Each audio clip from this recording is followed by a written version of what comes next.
Hey folks, Sean here, and today what I want to talk to you about is how to measure the ROI or return on investment for your B2B SaaS product from the perspective of your customer.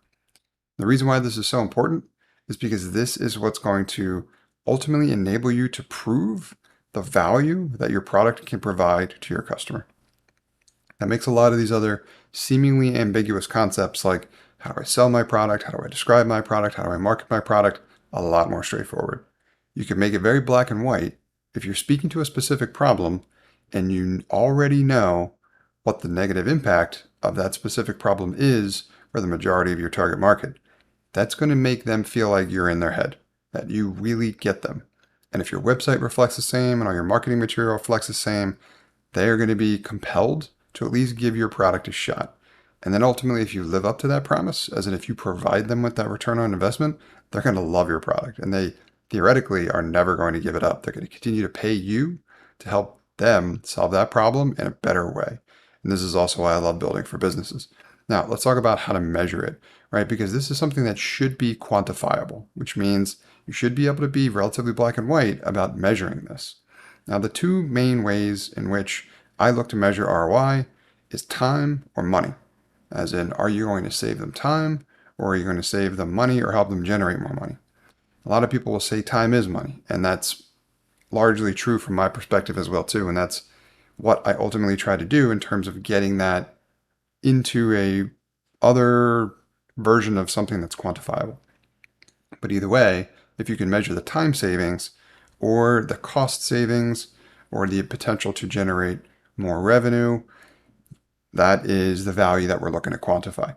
So now in order to do this, what you're trying to do is essentially measure what I refer to as kind of like the lift or the delta, right? It's a difference between how they were doing it before and how they can now do it with your product and how that's improved. The difference between the two of those in terms of those three categories that I mentioned, right? It's really two, it's time and money, but it's ultimately how much time are you saving and then how much is that translating in terms of cost savings or how much are you helping them in terms of generating more revenue. The difference between how they did it before and how they do it with your product, that's their ROI. And you should be able to measure that for them. They should ultimately be able to measure it themselves as well too. And that is the math that they're going to do when they're determining, when times get tough or when they're trying to figure out what changes do we need to make, if we're cutting some budget, whatever, where are we going to look in terms of what to get rid of? Well, if your tool is providing a return, they're going to do this math. And if they can prove that they're getting a solid return off your product, yours is highly likely to not be cut. There'd be one at the top of the list that says, it would be stupid to cut this one from our budget because look at this return that we're getting from this product, right? That should be baked into your product experience.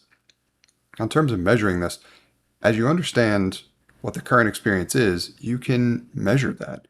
I'll give you an example of my own product, the one that I'm building, my podcast show notes automator, customers.Time. This product takes what was the previous experience for most folks, and that's listening to the entire episode in order to create a title, description, keynotes, quotes, and a bunch of other elements that are important for marketing and describing what your podcast episode is all about so that other people hopefully listen to it. Now, let's say your podcast is a half an hour that you've recorded. Podcast is a half an hour, then you're going to need to listen to more than likely the entire episode in order to do all those things. And then it might take you an additional half an hour at least in order to create all of those elements specific to that show, that episode. If that's the case, you've got at least an hour invested.